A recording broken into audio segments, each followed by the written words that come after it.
Good evening, ladies and gentlemen, boys, girls, and children of all wrestling ages. I want to bring you all in on a special show and let you all know that we are at the 7x7 in Congress Portal. We're very saddened to hear of Terry Funk last Wednesday, and then the incomparable and immeasurable talent of Wyndham Rotunda Bray Wyatt on Thursday. This is a special tribute show to them and to all the wrestlers we've lost in 2023. It has been a year of remembrance.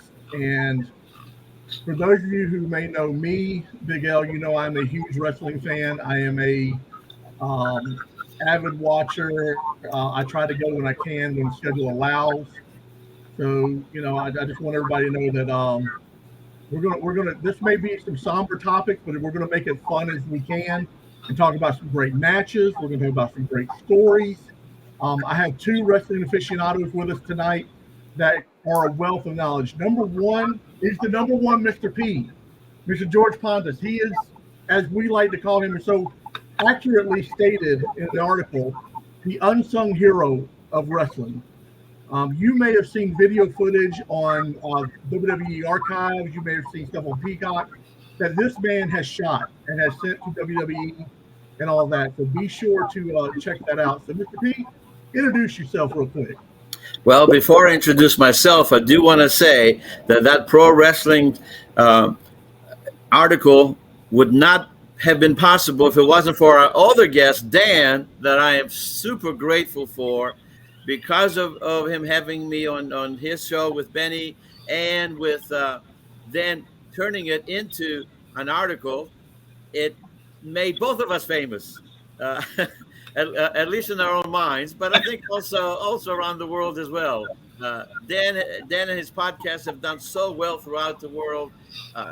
That article has introduced me throughout the world, and it's been quite a blessing. But so I wanted to publicly, I've done it before in the confines of our VCW arena there, but I want to do it here as well. I want to publicly thank Dan and Benny for having me on your show several times to help tell our story. So I really appreciate that, Dan, and I love you very much.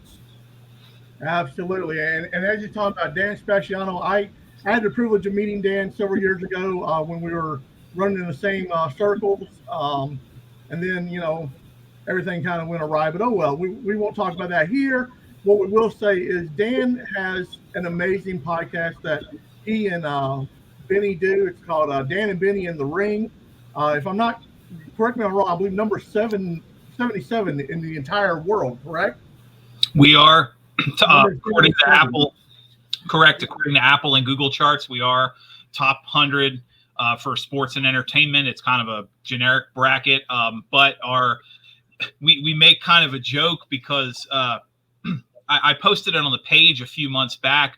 We hadn't really paid much attention to the charting, and it was a friend of ours pointed out that we had charted in in Europe. We were actually top 10.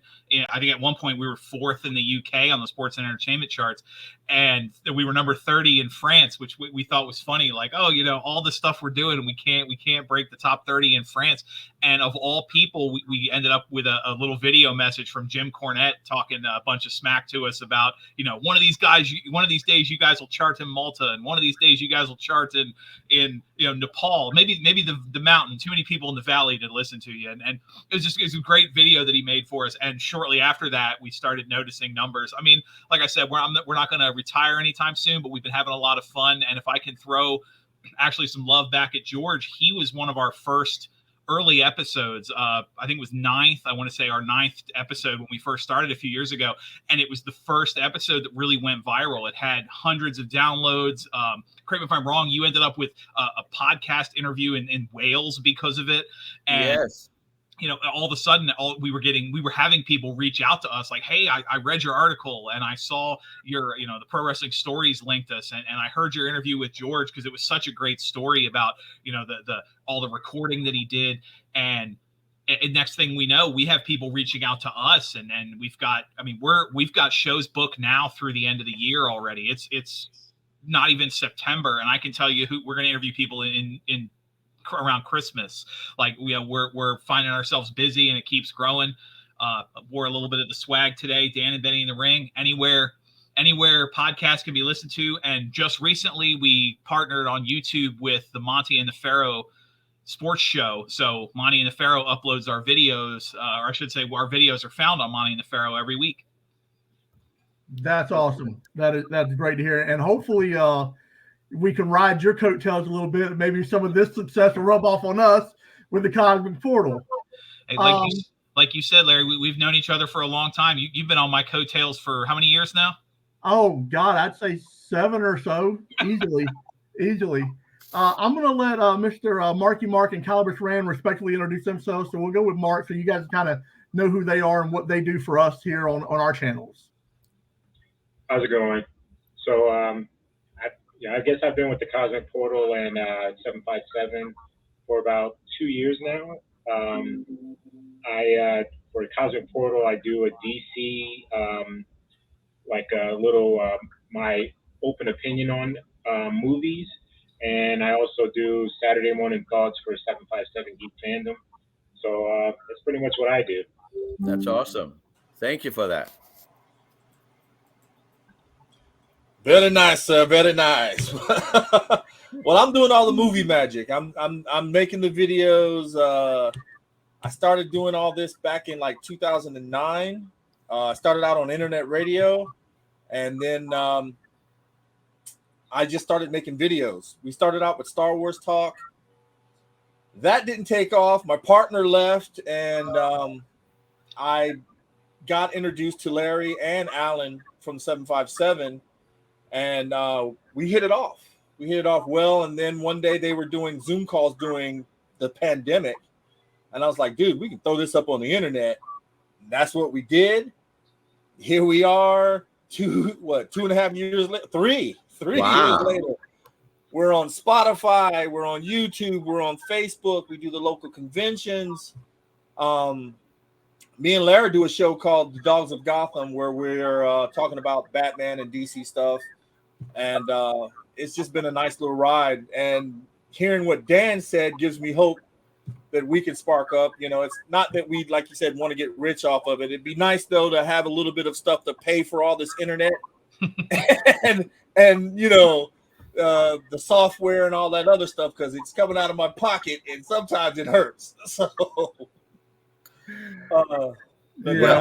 So may you guys continue to grow, and it's actually doing stuff like this that, you know, other fans out there that how interconnected the comics and wrestling are, and sci-fi. So hopefully with us doing this show tonight, it'll help to grow even more. Absolutely. Well, since you are speaking, Mr. P, I know you said you had some great Terry Funk stories. I know you've met him several times. You had him in VCW. You've had him talk to the students and all like that. And I have some fond memories of things, you know, in the wrestling world you always did for me. So take it away. Give us some great stories, man. This is what it's about, kind of paying tribute to them. So take it away. With Terry, I'd like to say it this way. So it was 2000. The story that you've read and that Dan wrote about and interviewed me for was WrestleMania 30, when I went to it over in New Orleans. And when I was there, I'm also very good friends with the High Spots people. And Michael Elliott and I worked together in putting a documentary called Jim Crockett Promotions, The Good Old Days.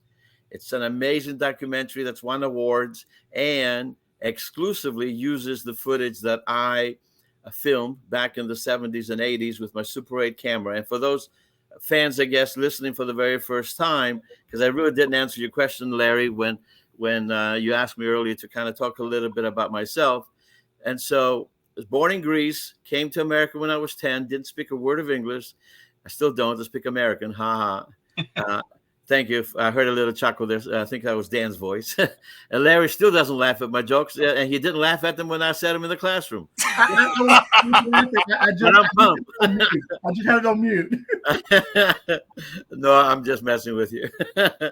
So we put Michael Elliott put together the documentary, but solely my footage is on there, and I was very, very blessed, and I highly recommend those listening to this to read that interview that Dan did with me and wrote in Pro Wrestling Stories, of where I was. This is when kayfabe was kayfabe, when no one was allowed in the inner circle, and I'm a teenager, and I was befriended by the local, not so much local, but the promoter who brought Jim Crockett Promotions here and then up in Richmond. His name, and he did some promoting down in the Carolinas. His name is Elliot Murnick. And he and I became friends, and he was much older. I was a teenager. The story's too long to say it here. Again, read Dan's article. And because of that, I was allowed to sit by the ring apron. That's what it blows my mind to this day. By the ring apron with my Super 8 camera. And I have footage of the young Ric Flairs, of the young Ricky Steamboats, Black Jack Mulligan, all the old school wrestlers that we all grew up to love. And as they say, when wrestling was real, if you will, I have that footage. Ricky Steamboat, I can go on and on. I sold about 6 hours of it to WWE, and that has been a blessing in itself because, as Larry, you so wisely pointed out, it's been used in many of their documentaries, and on America's Most Wanted Treasures. For me, what gave the opportunity for WWE to jump on what I had was I have the only, I don't have it anymore. They have it now, but I had the only known arena footage of the Battle of the Nature Boys, and I still am very proud of that. And this was when Ric Flair was becoming a name, and they wanted to kind of put the rocket ship on him, if you will. They decided to bring down the original Nature Boy, Buddy Rogers, and they had 3 matches, one in Greensboro, one at the Norfolk Scope, and one up in Richmond. I filmed, which is really highlights. I don't want people watching this to misunderstand. We were young and we were poor, and we couldn't afford a lot of film to be developed and bought. So what I have is highlights of the match. And I heard it from the inside, if you will, that when Triple H, Paul Levesque, heard that was the footage that I had, he told Ben Brown of the archives, do what you got to do to make that deal happen. And they did. And I was able to sell the footage. I got amazing deals out of it. I got free tickets to WrestleMania. When they come here to town, I get free tickets to the show. So and the best part is, and this is really why I decided to sell it to them, fans can actually see the footage. It amazes me. I watched a documentary that they put out on the Iron Sheik, and there's my footage. And it wasn't even of the Iron Sheik. It was some of the other matches to give a flavor. Recently, we had Magnum TA, Terry Allen, over at Hampton High School, which is where we're going to be this Saturday. The last time we were there was in March. And Dark Side of the Ring did an amazing episode on very inspirational story. And they wound up coming over there and filming that. And they've used my footage in Abdullah the Butcher's Dark Side of the Ring. So I say all that to say I've been very fortunate and very blessed. And the whole story started with the documentary Jim Crockett Promotions. So when I went to WrestleMania 30, I hooked up with Michael Elliott, and he interviewed Terry Funk for a Harley race documentary. So that's when I met Terry for the first time. And then the more I started to tell him about the, our promotion down here, we tried a couple of times to get him to come. We could never gel on the dates. He had too many commitments in Japan and ECW and everywhere else. But he was able to see our product and really put us over of how good we are. And for that, I'm very grateful and very blessed. And then I got to drive him around, and because he went to WrestleCon, and I was a designated driver because I had a rental car. And my God, the stories that he told in the car and the jokes that we shared was just so warm and heartfelt. The Terry Funk that we see is really, jacked up a lot when he goes into the wrestling mode. He's really is a very sweet, tender man that just like to enjoy life and really give back. He has given so much to so many people, and I was just very blessed to be under that learning tree there for that weekend, and just really learn some great stories from it. I also had a chance to introduce him to a very young, I think maybe 13, 14, Colby Corino, who just became the NWA junior heavyweight champion. Yeah. And of course, Terry and his father, Steve Corino, in ECW, you could tell, many stories about that. So I was very happy that I introduced Colby to Terry during that weekend. So that's a little bit of my Terry Funk stories. Isn't it amazing that you would think a lead singer of the Smashing Pumpkins, Billy Corgan, goes on and gets TNA back up and running, and now Colby Corino, a second generation of Steve Corino, is now the junior heavyweight champion. I got a chance to view some highlights of that, and that was just seeing that second generation, that second, third. You mentioned Blackjack Mulligan. People who may not follow wrestling like wrestling do. Blackjack Mulligan was Wyndham Rotunda's grandfather. Mm-hmm.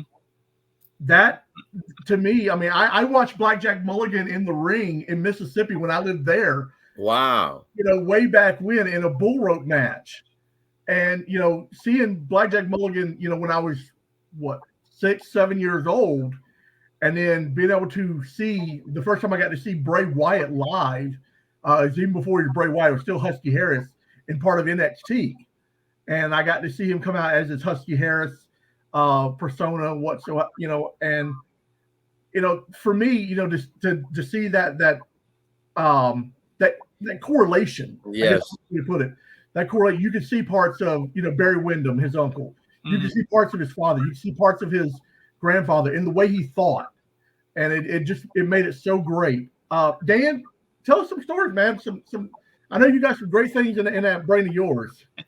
Well, it's funny what George was saying and what you were saying with the family connections. We talked about it on the show a while back when we were talking about various teams. I don't remember a time in wrestling where it wasn't storyline related, like, we have to reveal later that we're actually family, that wrestling ever ignored a familial bond, that they never once acknowledged. They talked all the time about, IRS, the father, and he was at ringside for matches. They never, until the end, never openly acknowledged that both who was wrestling as Bray Wyatt at the time and who was wrestling as Bo Dallas were brothers, which I think is an interesting take, because Bray Wyatt was such a unique character, the Husky Harris gimmick, to which translated to Bray Wyatt, which was, everything from the original Waylon Mercy inspiration to the later The Fiend and his darker Eater of Worlds gimmicks and other things. But I think it's interesting because you talk about, obviously the point today, we want to talk about the roundtable, the loss, your intro focused on Wyndham Rotunda and Terry Funk, but on the show, among other things, it's also, and this has been a rough year with 2023. You've also had superstar Billy Graham, Lanny Poffo, George mentioned the Iron Sheik. He passed away earlier this year. Our show, we actually had booked Mike Halleck, who wrestled as Mantar. We had to reschedule him, and 3 days before he was supposed to film with us, he passed away. So, you had him, Darren Drozdoff, who'd been an advocate for disability rights ever since he broke his neck wrestling. And then, of course, Jay Briscoe, who, one of my favorite stories, George, I'm going to point to you again. There was how many years ago was it? Maybe 10 or so. The yes, Ring of Honor tag champions were Chris Hero and Claudio Castagnoli, who would go on. Obviously, Castagnoli's now with AEW, but that was Cesaro and Cassius Ohno from WWE. George came out and did his, commissioner, always give the best to the fans. We're going to do a title for title match, and the Heroes of Wrestling, Ono and Chris Hero and Castagnoli won the VCW tag titles, and it was the Briscoe brothers that brought them back to Virginia. And that we've had the pleasure, like you mentioned, Terry Funk's been involved, and I've crossed paths through my years and just being involved with the conventions. And Larry, you and I've known each other for a long time. I'm usually also working backstage and a lot of stuff. I've had the pleasure of meeting and talking and interviewing some of these people.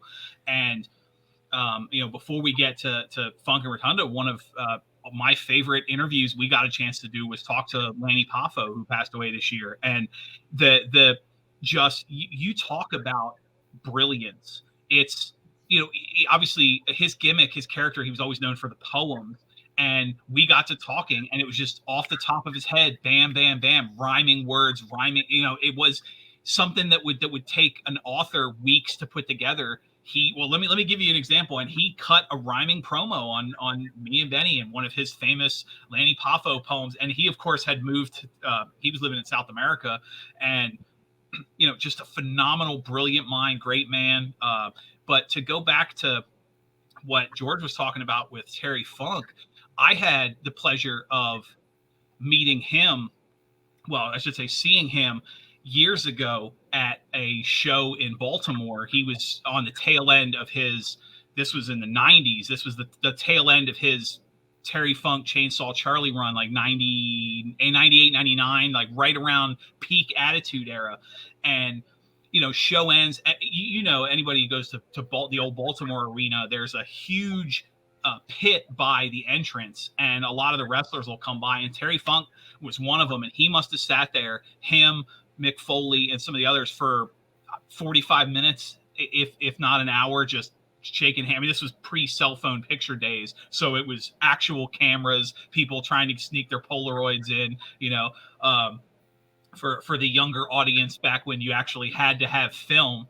I know George remembers those days. It's funny you mentioned. There you go. It's funny you mentioned, when George was on our show, and he talked about how a lot of the footage he has is clip shows because the film didn't have the battery life or film capacity to film a whole match.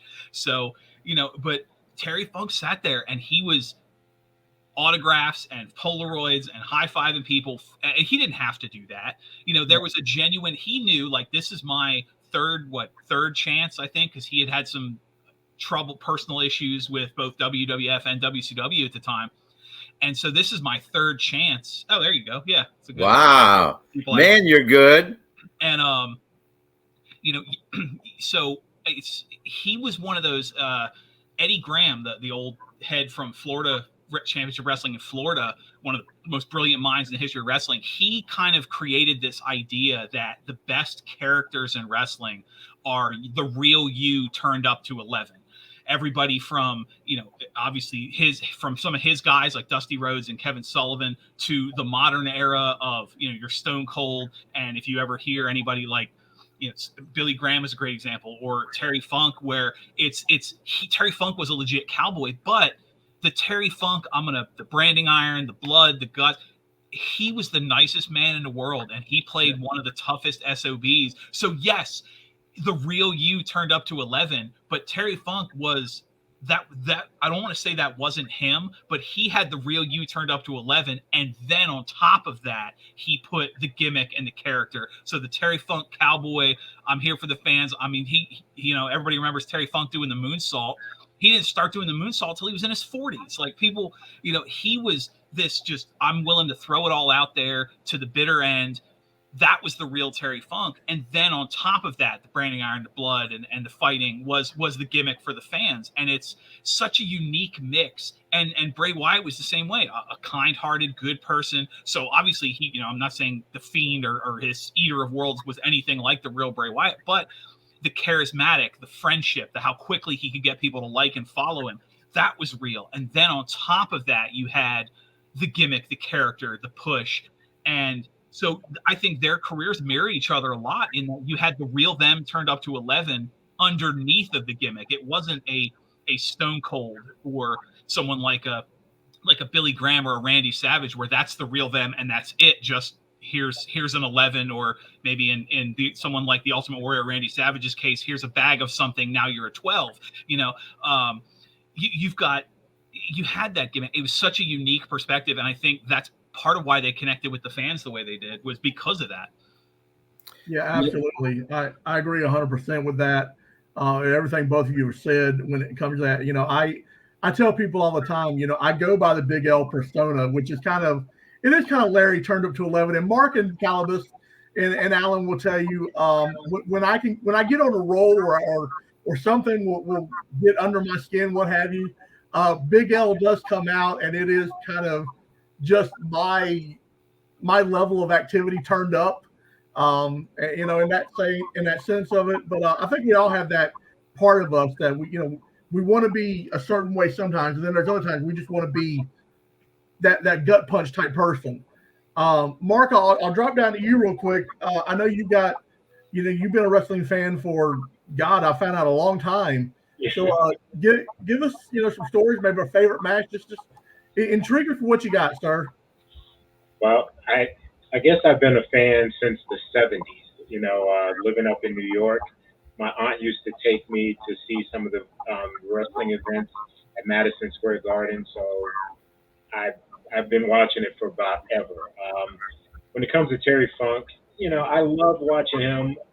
Like you said, his persona was like out there. He took it to another level, especially when you see some of the backstage stuff where he's throwing things, and to find out that's just not the type of person he was. It was just the show.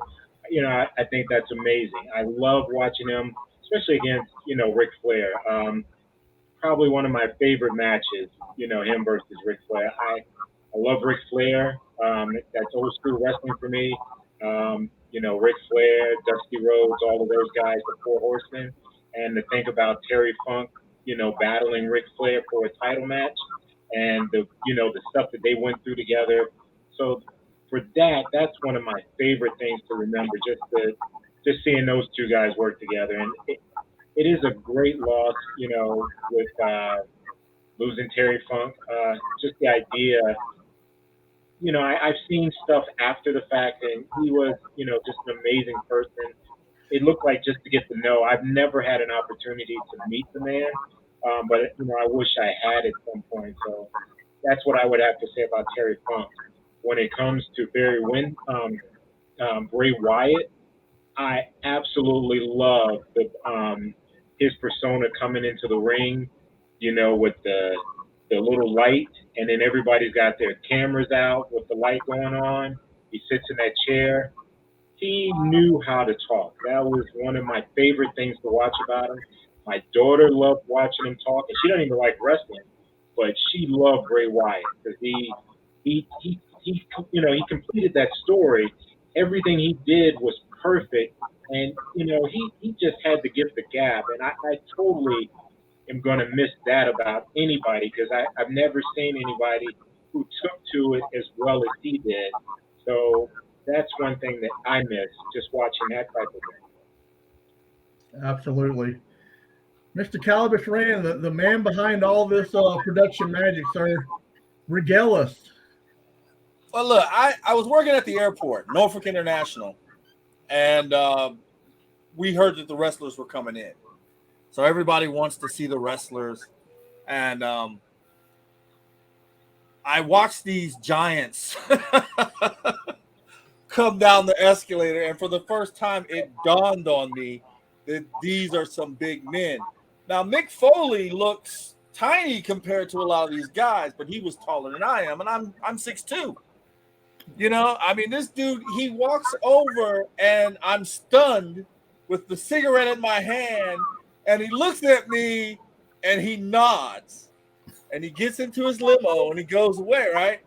So I'm running in, and I'm like trying to explain to my friends, I just saw so-and-so, and they're like, yeah, the other guys were signing autographs over here, so you missed out. And I was just like, whoa. So I remember watching wrestling Saturday mornings on Channel 33, the Four Horsemen, and then of course it evolves into WWF. Ric Flair still there. Then Hulk Hogan comes along. I drop off for a while, and my stepson at the time starts talking about this guy with the eyebrow and and I'm like, So I sit down. I'm like, he's no Hulk Hogan. You know, I'm like, this guy. Who is this guy? I turned out to be a big Rock fan. He won me over.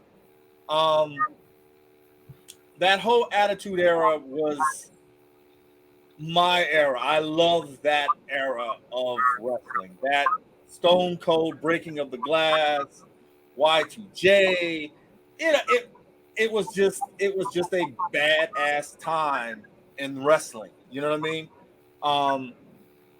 We went out and got I got the SmackDown game for PlayStation. And remember when Jax came out with the belts? So I took the belts. I got them all. I went out and bought them all. We put them all on the wall, and we're there battling, getting the belts. That was our thing. I mean, it was a magical time. And then, of course, as time went on, I see this guy comes out with the lantern and stuff, right? So my stepson now he's super into it. And I'm just sitting there like, I don't know. Then he does his finisher.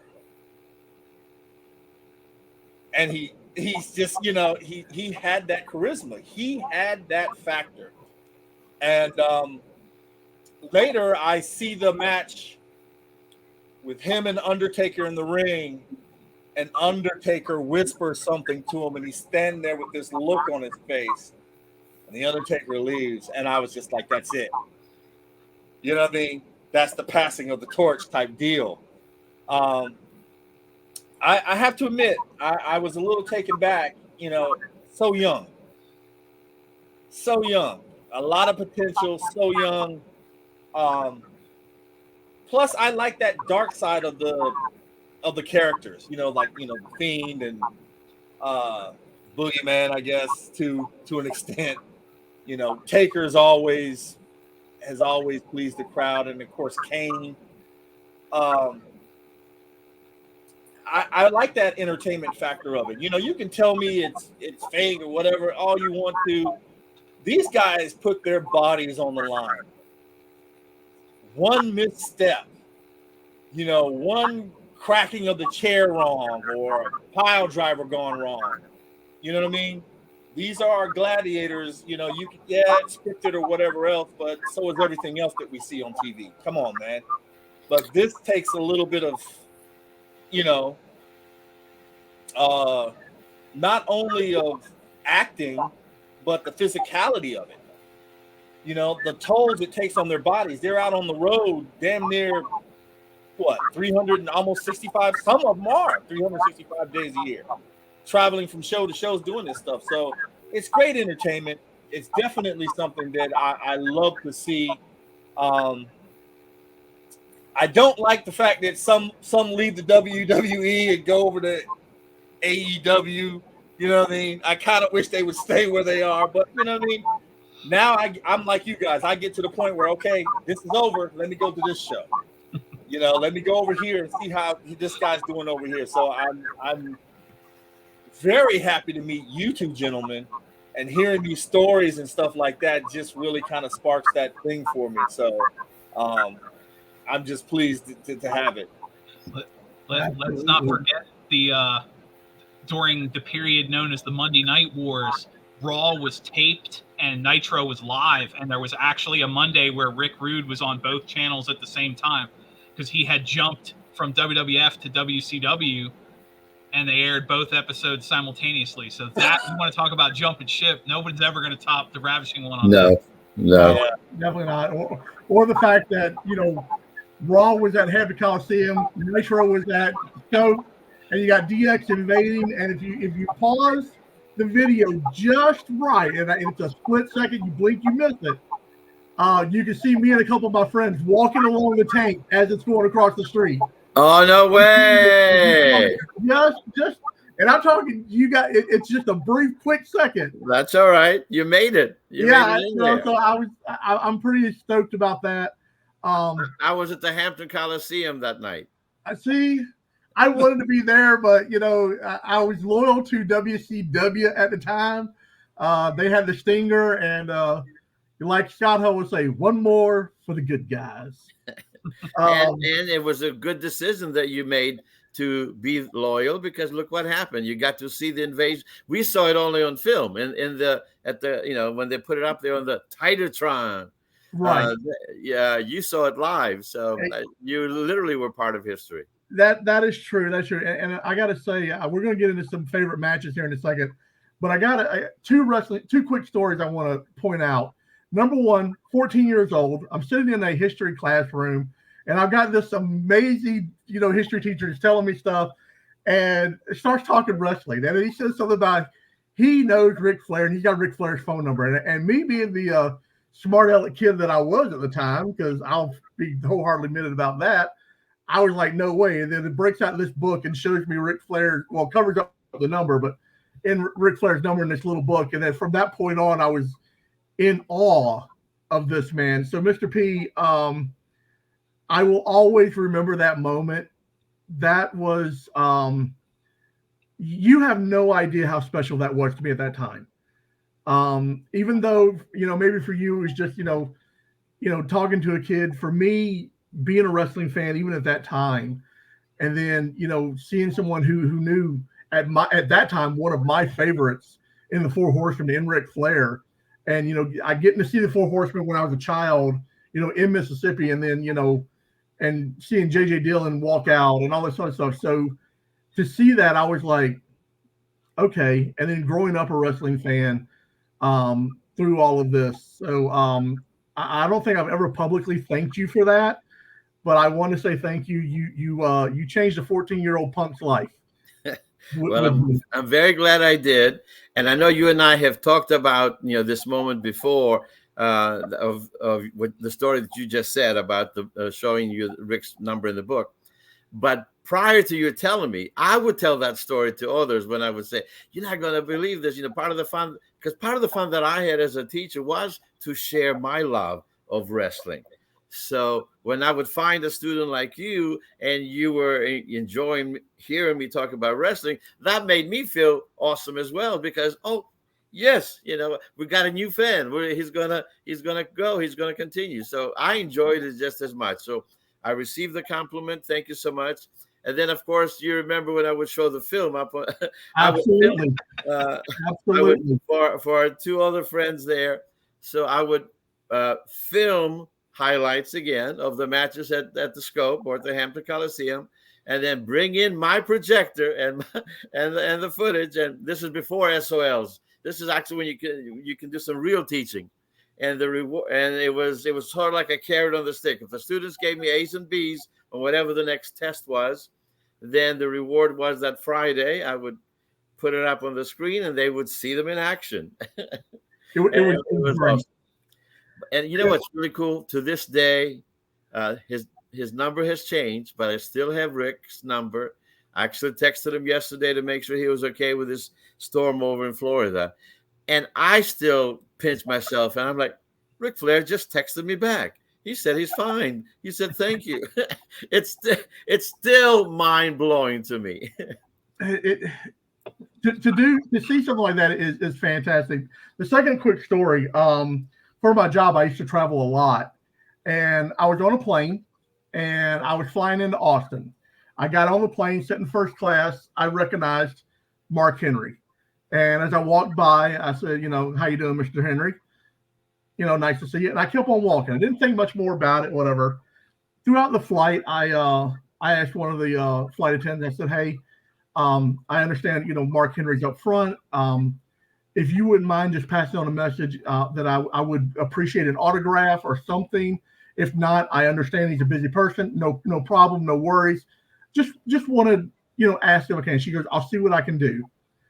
About 30 minutes later, just as we're about to land in Austin, she sends back this. And I keep this on my desk. This is Mark Henry's American Airlines boarding pass, first class, with his signature that he sent it to Larry. Mark Henry, thanks. Wow. I keep this on my desk I should put it in plastic. It's starting to get a little weird, but I keep this as a reminder that, they are real people. First and foremost. That's what I want everyone who's watching this podcast right now to understand, is why we're doing this tribute, is because they are real people. They do have families. Yes, they seem larger than life on television, but in the real world, they are, just like you and I. They have families, their fathers, their brothers, their sons and husbands, what have you, and daughters and alike. So when you're watching them, or you're going to an airport, or you're looking for an autograph, remember that when you approach them, that they are still real people and they still have lives. We got off the plane and we're down at baggage claim, and there's Mark Henry right next to baggage claim. And I walked up and I said, "Thank you." I showed him, I said, "I really appreciate this." He shook my hand. We went about our business, got our bag, went about our business. I went to Avis to get my rental car. Two people behind me, Mark Henry, same rental car line. We go out to get our rental cars. My rental car is right next to his. So now I'm standing here and I'm talking to Mark Henry in the Avis rental car place.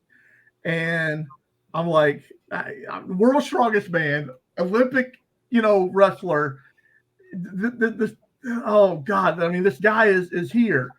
And so I call my dad and I'm like, "Hey Dad, you're not going to believe who I'm talking to." He goes, "Who?" I said, "Mark Henry." He goes, "Nah." I said, "Sexual chocolate, Mark Henry." I'm talking to Mark Henry. And he's like, "No, you're not." No, you're not. I said, "Hang on." I said, "Mr. Henry, would you please?" He goes, "How you doing, Mr. Garrett? Just want to let you know that you got a really nice son here, and he's a great fan. And I really appreciate, his fandom." And my dad gets about the phone. He goes, "You bleep, bleep, bleep, bleep, bleep. I can't believe that." And I'm like, "Hey, I told you." So we got a nice picture and that kind of stuff. But those are the things I want people to know. They're actual real people. That's right. Mr. P, I know you've witnessed some amazing matches. You filmed some amazing matches. If there is a match that stands out to you, it may not be just a Bray Wyatt or Terry Funk or, any people we've lost. If there's a match that stands out to you in the wrestling world, what would you say would be the one that sticks all the time that you talk about? And I want to answer that, but because Dan mentioned earlier the Iron Sheik, it reminded me of a story, and I always try to have something new and different to say when I do the podcast. So you're getting an exclusive. I've never shared this particular story before. So the Iron Sheik and I, not that we hung out every time he was at in this area, but we became friendly. It was that Mediterranean connection, if you will, with him being Middle East, me being Greek. And so we connected. We talked about food. We talked about wrestling. We talked about everything. And so it was an incredible blessing when in August of 1982, and we had actually talked the next time he was in the area, he was going to come over to my mother's house so he could have some Greek food, which would remind him, of real authentic Greek food and Mediterranean food. So it was in Atlanta, and I went to the TBS Superstation. Gordon Soley announced me by name that I was there in the audience.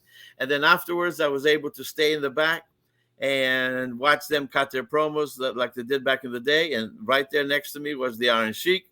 And we reconnected again. He was like, "Yes, I'm doing some things about maybe going to New York," meaning WWF at the time.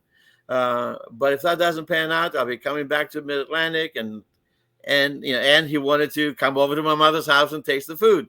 Well, we know the rest of the story. He wound up going to New York, and we know what happened with him and Hulk Hogan, and the rest, as they say, is history. But going back to what you said about them being real human beings and family people and everything else, they sacrificed all of that to entertain us. And at the end of the day, he just wanted to taste that Mediterranean food. And my mouth is watering thinking of my mother's, God rest her soul, and God rest everybody's soul here that we're talking about, because of her food was so good. So that's my Iron Sheik story. And I've posted that picture of him and I in the back at the TBS studio there on my Facebook. And I still consider myself very blessed that that moment happened. I've seen that picture several times. So do you have a favorite match I do. It's a jealous. standard question, my standard answer when people ask me what's your favorite match. It was was Ric Flair versus Ricky Steamboat at the Norfolk Scope. They went 60 minutes and it was a draw and it was amazing. People were literally turned away. And so they came back 2 weeks later and they did 90 minutes. And that one became my favorite match. And that one was a draw. Now think about that, 90 minutes to be able to hold the people together. And this is not, no disrespect to boxing. I have much respect for the fighters, especially Muhammad Ali. I have great stories about him. But they get their little breaks in between there. Not these wrestlers. 90 minutes. And they didn't just do it for us. From here, they went up to Richmond and did it there. They went down to Charlotte. I mean, when Ric Flair says, 7 days a week and twice on Sunday, that's legit schedule, like you said, Larry, earlier, about how hard they worked. So my favorite match of all time was the 60 minutes, then became the 90 minutes between the two. And actually, I filmed some of that, and WWE has that footage. Oh, wow. Yes. What about yourself, sir? Favorite match? Dan, you. Yes. Oh, yeah, Dan. It's actually funny. George mentioned the 90-minute with the schedule wrestlers have today and the push for shorter matches and longer talking and backstage segments. You talked one match, and they put more time in that one match than some wrestlers will put in a month today. Their matches combined won't be 90 minutes. But if I may, actually, you were asking about wrestling stories. And since we're on the topic of wrestlers who have passed, in 2017, Ivan Koloff passed away. I actually had a chance to meet him. Pure happenstance in 2015 in Virginia Beach. He was in town. I don't exactly remember what he was doing, but I recognized him, and he was so legitimately excited, like, holy cow, this someone, because at the time he's, you talked about the wear and tear. So he's older, he's hunched over. The picture I have of the two of us together, you can see that he's clearly the wear and tear is taking his toll on him, but he was so excited that he met me or that I recognized him. And that I had met him. And we got to talking, and he goes, hey, do you want to take a picture with the, I asked him if we could get a picture. He's like, do you want to take a picture with the belt? And he dug through the bag he had, and he pulled out, because they were smaller back then, but it was the WWF title. No way. So I was like, oh, cool. So we took the picture, and part two of the story, on the anniversary, this was because 2017 he passed away. Benny and I started doing our show in at the end of 2020. We were coming up on 3 years we've been doing it.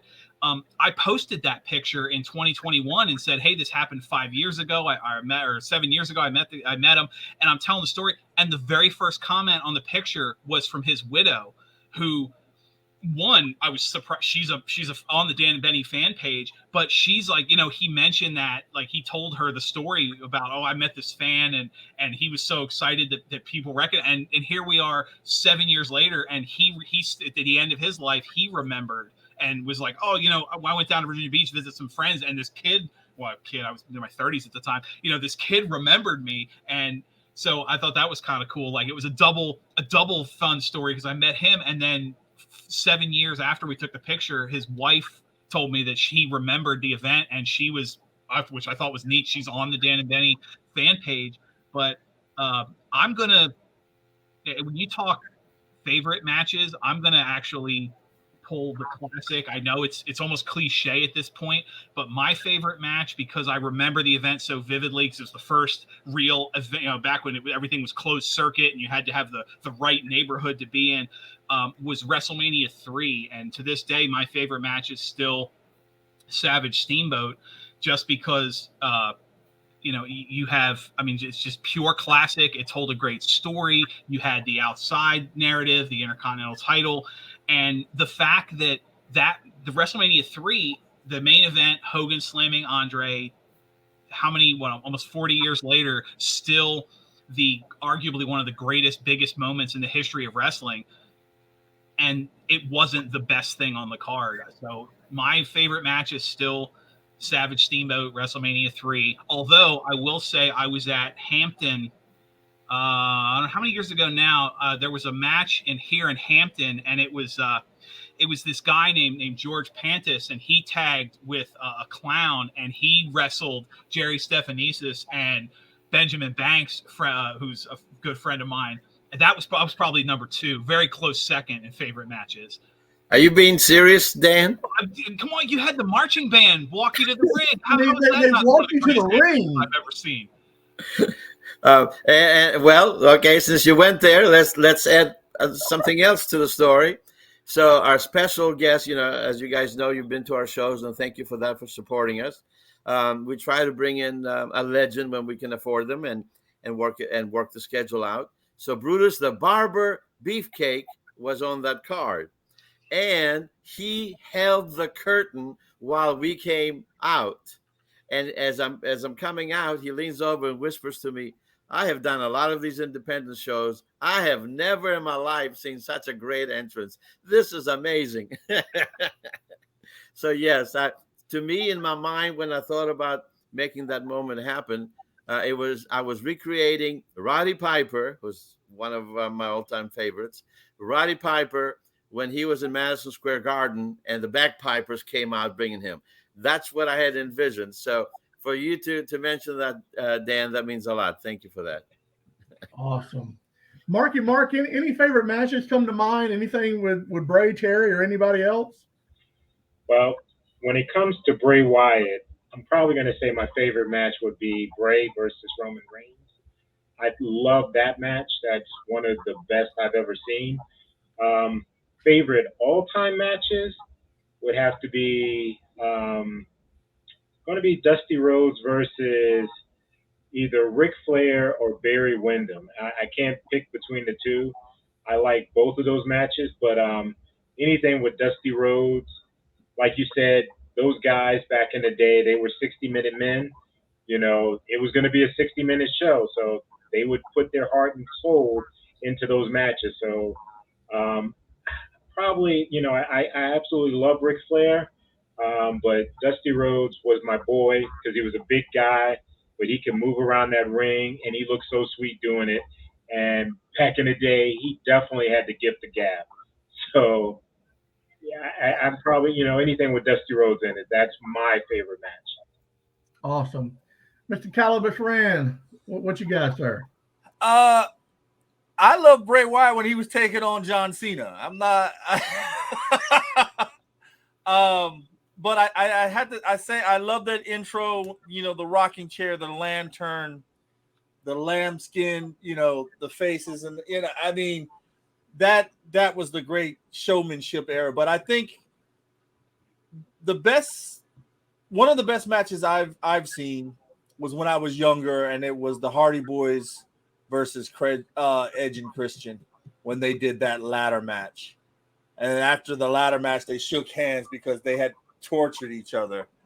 And I'm watching it, just sitting there amazed at these guys. Again, there's no amount of money that you can get me to climb a ladder, fall off of it, hit the stage, or even fall on a ladder or through a table. Right. And then the next night, here you are on Raw, you know what I mean, after the fact. So that was one of my favorite matches. It always sticks out to me because at the end of it, they were like, we put our bodies on the line for it, and they shook hands afterwards. And I thought that was pretty special. And again, I know I'm going to sound like a hater, but I love it when The Rock beat John Cena at WrestleMania. I think we all like when John Cena gets beat. Yeah, I just, I mean, and don't get me wrong, my son was a big John Cena fan. He had the shirt, the damn wristbands, and the hat, and he went to school as John Cena. And that's a great role model for a young kid, and I'll admit that. But as an adult, I was just like, I need him to get stomped. I need. Well, as far as John Cena coming back to wrestling and SmackDown or whatever, I'm just going to go public record and say I've seen enough. I respect the man and what he does in the ring. I respect what he's done on Hollywood. It's great. great performer. For me, if I'm talking Bray Wyatt, I would have to say his Randy Orton match with the Firefly Inferno match. The theatrics of that is what I enjoyed the most. The theatrics of it. It was, you could tell they put time into it, that they thought it through. And the one thing I say about Wyndham Rotunda is I put him in a category of his mind could outthink, when it comes to creative, most of the writers on any show right now. Just the way he could create stuff. Terry Funk, I've sat and talked to Mick Foley, several times. My former employer, my boss, and him were really good friends. So, I've had chances to sit down with Mick Foley and just have conversations. And, some of the things, that he tells are stories of things they've done. So, for me, that's a favorite match there. But if I have to go all-time favorite, like my all-time ultimate match, I will always stick to the Midnight Express with Jim Cornette and the Rock and Roll Express scaffold match. Oh my God!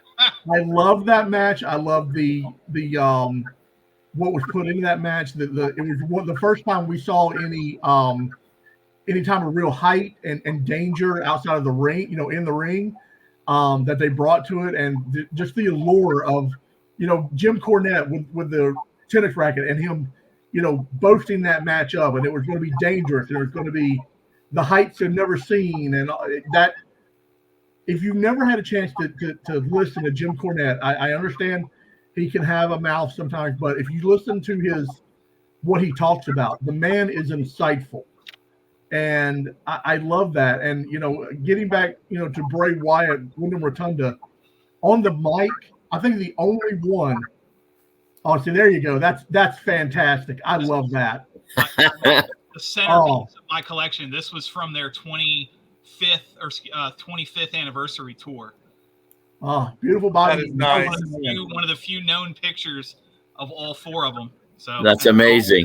Including late great Bobby Eaton. So you talk about Express, they've always been one of my favorites.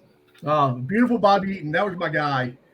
He's from Alabama. My family's from Alabama. So I had to. Enough said, right?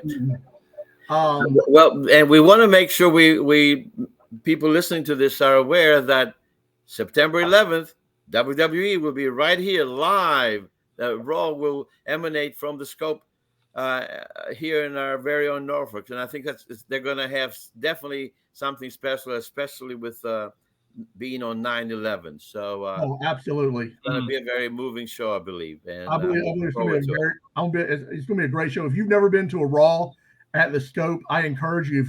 Tickets are what, $20 right now, like $20 a piece. Yep. Spend the money if you can afford it, and go. You won't be disappointed.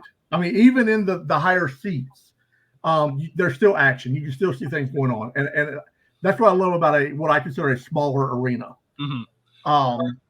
But I mean, cut you off. No, go ahead. I was going to say part of you're going to be hard pressed to find an arena with more wrestling history, especially the Mid-Atlantic, than the Scope. But part of the reason that was such a popular wrestling venue is because when you're talking center court where they put a ring, there is not a bad seat in that arena, period. No, I agree 100%.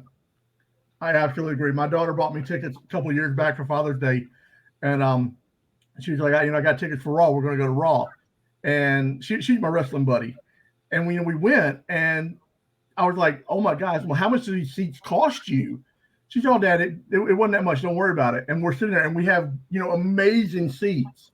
So like you said, you're not going to get a bad seat in that arena whatsoever.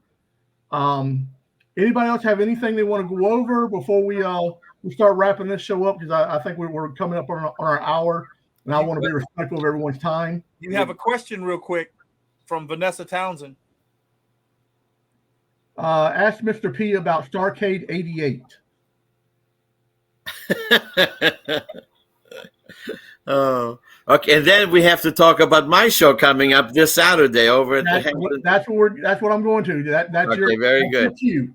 Starcade 88, and right at the Norfolk Scope. I'm right there front row, taking in all the action. Afterwards, I took the Road Warriors to their hotel. Uh, and I can't say much more after that. Statement redacted. Yes. Wow.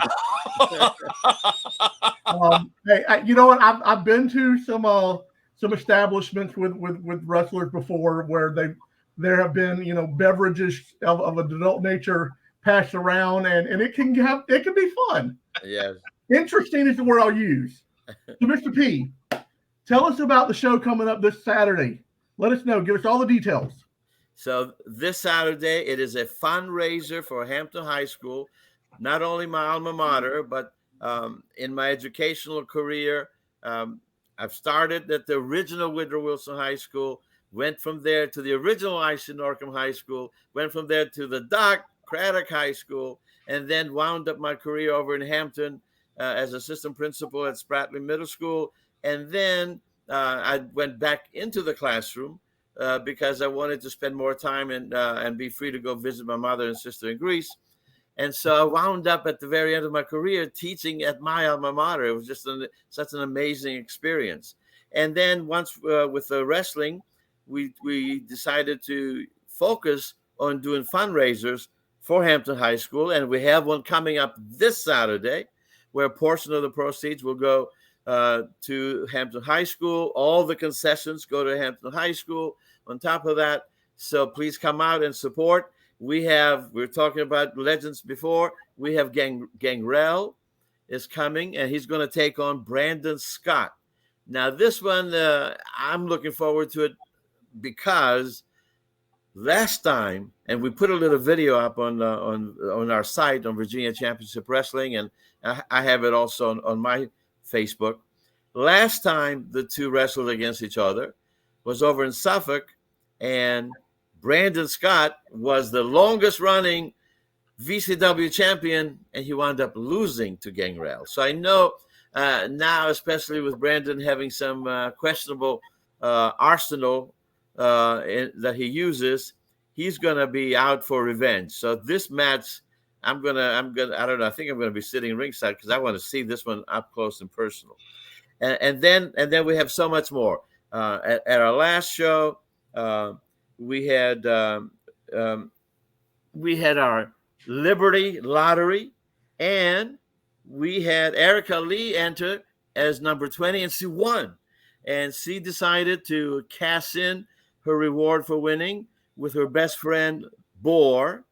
And they're going to take on the new tag team champions, N-R-G. And that's the Reason, who I don't care for because he took a whipping on me a while back, and Logan Easton LaRue. They were the original NRG from Chikara Pro. So they have a long history of wrestling together.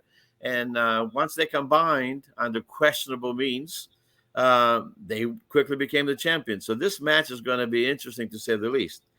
So really looking forward to that. And then we have so many other matches. We have Phil Brown is going to be there. Our card is fully on our site. So fans, please check us out. Go to Virginia Championship Wrestling on Facebook. Go to mine on George Pontus. Go to our official YouTube channel where we post matches, and you can see the quality of our product firsthand. And the show opens up. Doors open at 6:30, and the show begins at 7:30, and it's in the gym, of course. And also what we will do when we bring in a legend like Gangrel is we'll give fans a photo op opportunity and get autographs. So that's available, and that's on our site, vcwprowrestling.com. Some of the other matches, Dirty Money is taking on Chris Slade. Urban Legend is on there. So, the one team that's not going to be there is the Pinky Society. Jerry Stephanicius is not allowing them to be there. I'm trying to, it's not going to happen. So they're not going to be there because he's celebrating his birthday. It's a big 4-0 for him, and I wish I could say I'm happy for him, but Jerry and I have too long of a history. So I'm going to leave it at that seeing how he's going to celebrate is going to be an interesting experience, and I'm going to do my best to bite my tongue because I'm a nice person. So I don't know how I'm going to handle that. But I highly recommend everyone come out. Dan, I'm going to ask you, since when Larry, you too, since both of you have been and are good supporters of our product. For those listening and are on the fence whether they should come to a live independent show, why should they come to one of our VCW shows? Dan, you go first. Well, two things. One, I mean, the quality of wrestling is always high. The matches, there's always a lot of fun there. But the independent scene gives kind of a unique atmosphere you don't see. We were talking about how the arena at the Scope, how God is a great crowd. At the independent shows, one, because you have these loyal followings. Anybody that remembers old wrestling, you mentioned being a fan of the 70s, watching the old territory tapes. You watch in Memphis, WCCW, Florida, Georgia Championship Wrestling, wherever territory you're looking at, watch the tapes, watch the front row. It's the same handful of people at every taping. They're at the Memphis Coliseum every Monday night. They're in Charlotte. They're in Norfolk, Hampton, wherever. So, and there's this kid in the Norfolk with his camera every week. You've got these. It's the same crowd. VCW has that. It's the crowd. I mean, I have very close friendship with several people I met through my many years of attending VCW shows because it's the same crowd. And that kind of lends to a unique atmosphere because the fans know the wrestlers. They know the chants. They know the character. They get it's an atmosphere you don't get from a random show. And the other thing is it's the perspective of the future. I mean, George mentioned Colby Carino. Watching him in VCW when he was young and watching someone, he mentioned Brandon Scott. I watched Brandon Scott in Virginia, and then there he is on SmackDown, and there he is on Raw, and Logan LaRue and Urban Legend have both wrestled on AEW, and there they were when they were young guys in Virginia. You get to see the future. And if I may, a little kind of a fun story. You talk about wrestling coming full circle. George mentioned his time in Hampton High School. When he was there and at Hampton and the early VCW shows, there was a young kid that used to tell him, used to talk to George about, I want to be a wrestler. This is so cool. I want to get into wrestling.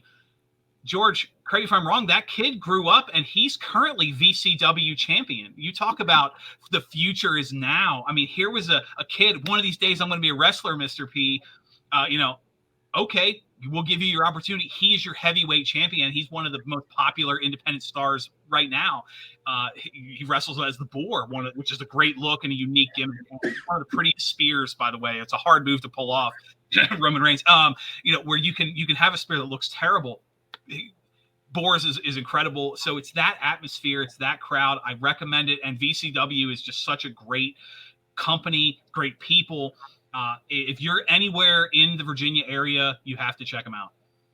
Thank you so much, Dan, for the kind words. And Larry, before you answer, thank you for going there, Dan, because you reminded me, along with the names that you mentioned that we've seen on WWE, AEW, how about currently, well, let's do it this way.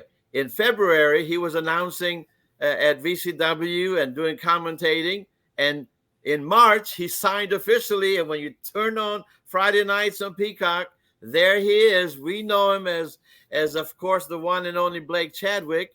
On WWE, he is Blake Howard, and he's the voice, along with Byron, of Level Up. I mean, there's the proof right there of why it's so important to support us, hopefully, but wherever you're listening to this, please support independent wrestling. You will see the future now.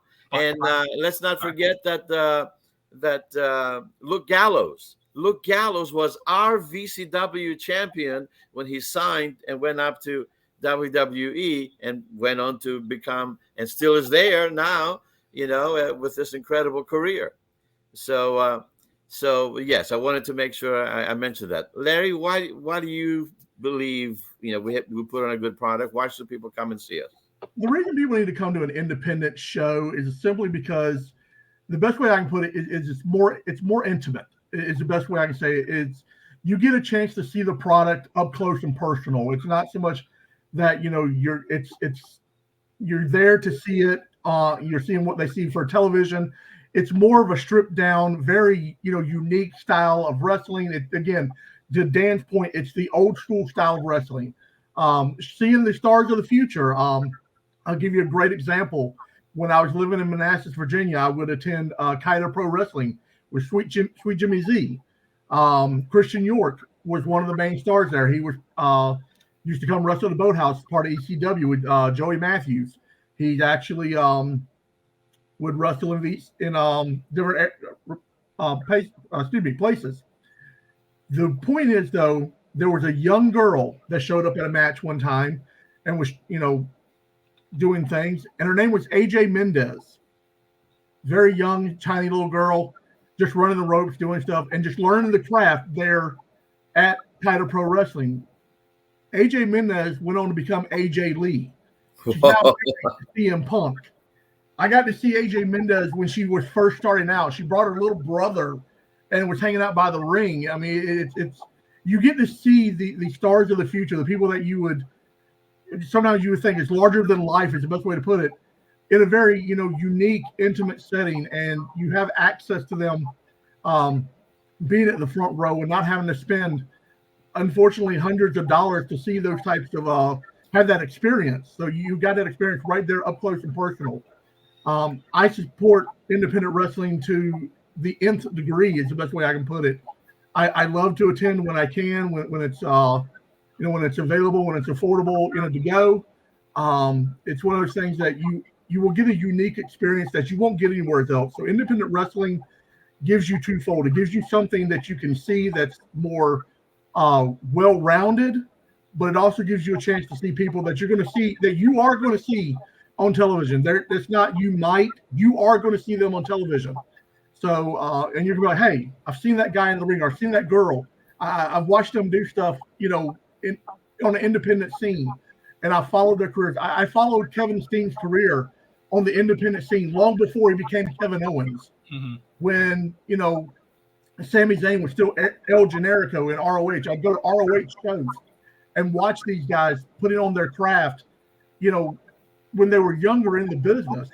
And now they're the WWE Tag Team Champions. And people are like, well, how long have you been watching wrestling? I'm like, well, I watched wrestling when Kevin Steen could barely speak English and was still speaking French in the ring. So, little side note there. That's right. Calibus, anything else for us? Well, the only thing I can say is that we're gonna help promote you guys as best we can. I mean, we're small, but we have a pretty good start with what we're doing, and send us your links to your podcast, send us your links to your shows. We'll be more than happy to keep pushing this, because again, these guys and ladies go out and they do it for the love of the performance and the show, and they entertain us. You know what I mean? And it's the least that we can do as fans that really admire what they do and keep the fan base going.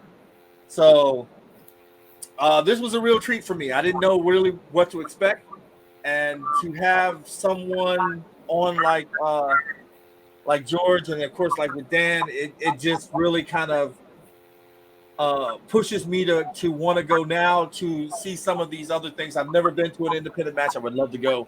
Matter of fact, me and Big L have been talking about this for a while. It's like, it's time. We're gonna find some time to go. We're gonna go. And I'm like, okay, we're gonna find us a place. We're gonna have to grab Marky Mark and head on down there to one of these arenas. Gentlemen, I want to thank you both for the information of wealth and everything else. And like I said, anything that the Cosmic Portal and 757 can do to help you guys, please let us know. We push the fandoms hard here because it's the love of the fandom, and it's not about trying to get anything free or whatever else. It's just about pushing the knowledge out there to get that fandom base and to help you out as much as we can. Maybe get more butts and seats, maybe get you more listeners. Whatever we can do, let us know. Absolutely. Mr. Pontus, Dan, what do the tickets start at for this Saturday's show? What's the pricing? Front row is $30. Second row and the remaining seats on the floor are $25. And then because we're in a high school setting, we have the bleachers, and that would be like general admission, and that's $20. And, Awesome. And all those can be bought at vcwprowrestling.com. Fans, we can't wait to see you there. Don't you dare miss it. Thank you all so much. This has been an amazing show. Dan, take us away with how everybody can reach you on your podcast. And from there, you're going to close us out, my man. Okay, well, like I said, top of the hour, Dan and Benny in the Ring. Dan and Benny in the Ring, anywhere podcasts can be listened to. Google, Apple, Podbean, iHeartRadio, you name it. Dan and Benny in the Ring, anywhere podcasts can be listened to. We can also be found on YouTube under the Monty and the Pharaoh Sports Network radio page. They upload our videos every Wednesday. Our audio podcasts go live every Tuesday night. So, again, Dan Benny in the Ring, anywhere podcast can be listened to. We have a lot of great stuff. Quick shout out. We're sponsored by BWC. That's Boogie's Wrestling Camp, Jimmy Valiant's Wrestling School here in Virginia. Jimmy Valiant, one of my favorite all time. The Valiant Brothers, one of the greatest tag teams in history. So check them out. BWC, Dan and Benny in the Ring, Monty and the Pharaoh. Anywhere podcasts can be listened to, anywhere we can be found. It's great stuff. Awesome. Thank you, gentlemen. Thumbs up. We will talk to you later. And as always, remember, the truth is going to be out there. You just got to understand it. Thanks for watching. This has been a Cosmic Portal production.